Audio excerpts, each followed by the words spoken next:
Okay, so it is about 2 weeks later from what you just saw. I had to go down to Texas and do a quick contracting job to scoop in a little bit extra cash. So here I am back here. Luckily, it's been a really mild winter. We have not had any snow yet, just lots of rain. Of course, the whole purpose for prioritizing this was to get my machinery out of the weather. Yeah, so I'm back on it. Gonna get these posts that are set up right here. Get them set up and get the beam across, and then also the beam that comes off of the metal building itself.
So by now you're probably thinking to yourself, well, you're not thinking about the drainage, are you, Chad?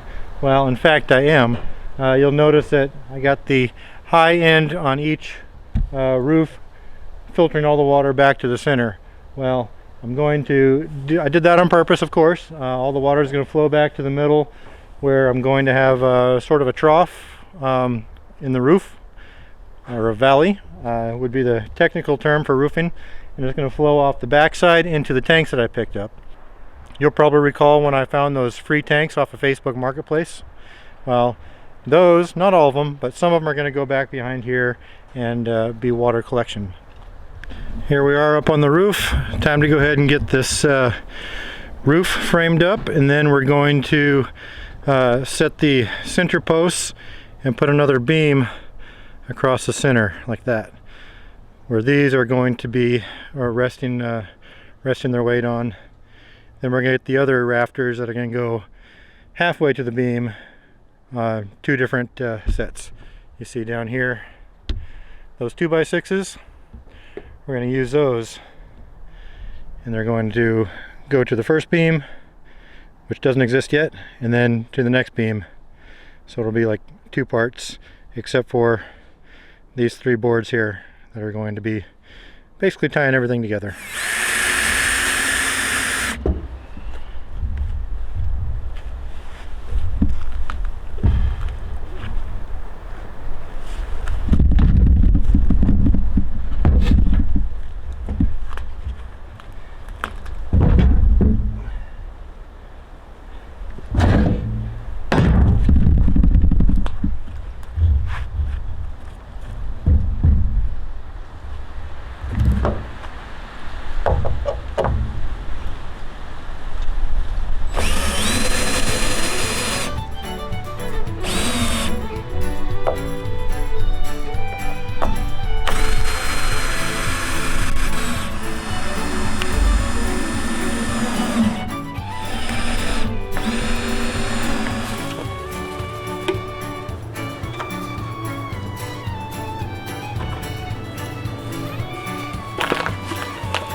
So Bennett, tell everybody what it is you're doing. Alright, so right over there, you can't see it, but behind that wall is the toilet, and under it the toilet drain. We're trying to find the pipe for it. Should be around here somewhere. Why are we trying to find the pipe? Yeah, where? So we're probing for the pipe location, so yes, we can follow it out that way. Yeah. To where the septic tank is supposed to be.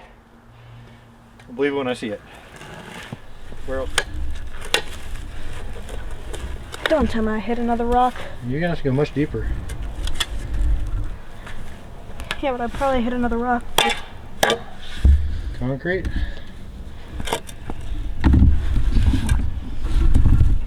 Alright, we'll keep looking. We gotta find it. Hey, it's me from the future. I just need to pop in here real quick and point out this spot right here where Bennett was digging back in February It's November, by the way. Where he was digging is right on top of the septic tank, so that's why he was not getting too deep and thought he was hitting rocks the whole time. So just a funny little aside there that I had to pop in here and say something about. So right here is the septic tank. That's the bathroom that goes that was added on to the old house. Let's do a quick look at that. I know, a bathroom, exciting, right? Anyway, so we're inside now, and that's the bathroom. There's no plumbing to it, but the bathroom works. You just have to put a bucket of water in the tank anytime you would probably want to use it. I don't use it, obviously, but yeah, I should probably keep the toilet full at any rate. But anyway, it's a perfectly good toilet. It's just dirty, and the sink is pretty good too. I'll probably reuse those whenever I get my new building up. So anyway, back to our regularly scheduled program.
So as you can imagine, putting something like this up by yourself can be a bit of a challenge. Of course, the skid steer helps, and having things to stand on like the tailgate, that also helps. But so far, as you can see, I got the end frame set with the main rafters going across. These are all strapped down with the hurricane tie downs, so those aren't going to go anywhere. With the rafters being 2x6 and very long, they're not going to have a whole lot of structural weight support. If I put a roof up there without having a center support structure like I'm putting up now, these rafters, no matter how many I put up, are going to sag quite a bit, especially if we get a year with snowfall. Now Virginia isn't very highly rated for having a high snowfall. In fact, this year, middle of February, actually we're getting closer to the end of February, we haven't had snow once in this part. But so obviously right now I'm working on the center support structure. I got the holes dug, and these are now braced with a little tie. This one's level. I mean, this one is straight up and down. That one is not. I'll worry about that later. But right now what I need to do is get the beam, or not the beam, the post set, so that the rafter is seated in the groove that I have cut, and it's tight against the rafter there. So what I'm gonna have to do is, lift it up and fill some dirt in underneath it so that it is setting right up against the top. I gotta do that on both sides. With the center beam being a 2x6, means I'm also going to have to put a support pole here, and I'm also going to put a support pole there, even though that is a, to make that 4x6, I think that's a 4x6. So there's a lot more wood there, but still it needs it's gonna need that center support. Okay, gonna crack on doing that.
We got any duct tape?